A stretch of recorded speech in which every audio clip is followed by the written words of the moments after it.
You know, by the way, what Peter and Paul and Thomas Aquinas and Augustine and Gregory of Nyssa and Francis de Sales and Francis of Assisi all have in common? They're all dead. But we're alive. We are the ones now, we're the church. We're acting as they acted in this fifth and final act of the theodrama, the church. What's the church's purpose? I said at the beginning, to tell the world this great story tirelessly. Tell the world this great story over and over again. What do? We tell it especially in the liturgy. Source and summit of the Christian life, yes. The church father said the liturgy is like Noah's Ark. It's a place where a form of God's creation is preserved, even in a time of crisis, even when surrounded by sin and death. The church preserves its life on this Noah's Ark, where the liturgy is celebrated. What is Noah's Ark? Well, it's a floating temple, the father said. More to it, it's an anticipation of Isaiah's great vision, lion and lamb lying down together. It's a vision of the ordered creation.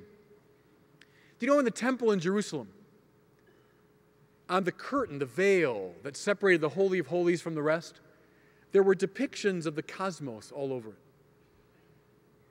That's because right worship gathers the world. Right worship reminds us of the love and generosity and nonviolence in which the world is created. The liturgy reminds us that we are one family, ontological siblings. And so we in the church now, especially through the liturgy, proclaim this great story. You know, in the book of Revelation, when John has the great vision of the heavenly Jerusalem coming down, it's got the pearly gates, it's got the streets of gold. But the most remarkable thing, John says, is in the heavenly Jerusalem, there is no temple. You think, well, that's peculiar, isn't it? That was the reason people came to Jerusalem, was to go to the temple. So you think if anything's in the heavenly Jerusalem, it would be a temple. But there is no temple there. Why? Because the city has become a temple. The whole city has become a place where God is rightly praised. Now, go back to Vatican II. What did John the 23rd dream about? That we are the lumen gentium. We are the light of the nations. Go forth, therefore, as great Catholic lawyers. Change that culture. Don't be incidentally Catholic. Go forth, therefore, as a great Catholic teacher. Change that culture. Go forth as a great Catholic politician, not incidentally so, but in a way that determines your political convictions. Go forth, therefore, as a great Catholic business leader, not incidentally but essentially Catholic. The holiness, the universal call to holiness, is connected to this lumen gentium idea of the church now going forth in all these ways to declare the lordship of Jesus Christ. That's how we unleash dunamis, power. Can I close with a quick little anecdote? 2 minutes, I promise. Because I vowed to myself that I would share this with you in this setting. Last August, late August, I went to my brother's house.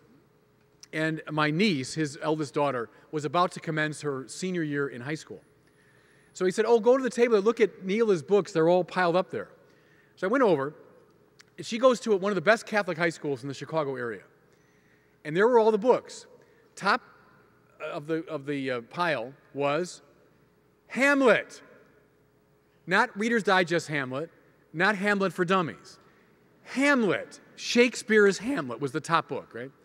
Underneath that was Virgil's Aeneid.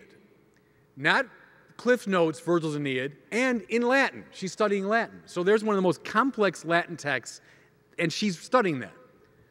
Under that was this big, fat physics book, bristling with equations and complexity.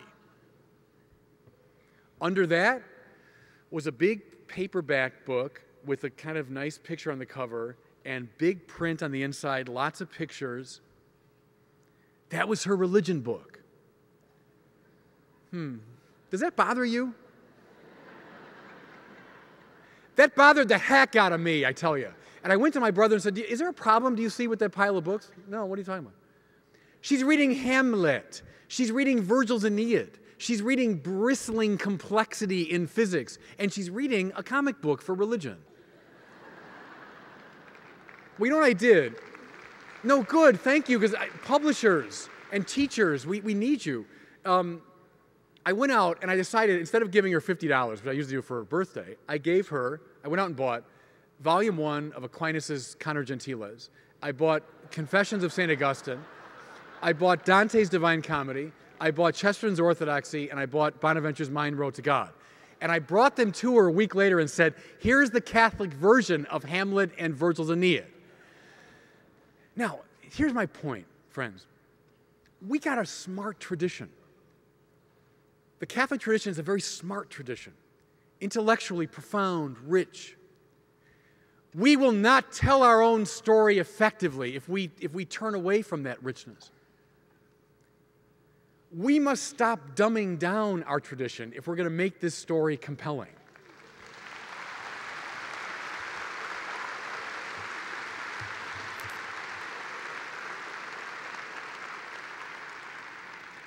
Good, thank you for that. And so let's do something about it. Let's do it. See, because that's the way, when we tell this story with verve and with panache, that's the way that we will light a fire on the earth.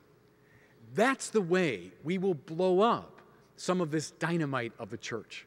Thanks for listening today.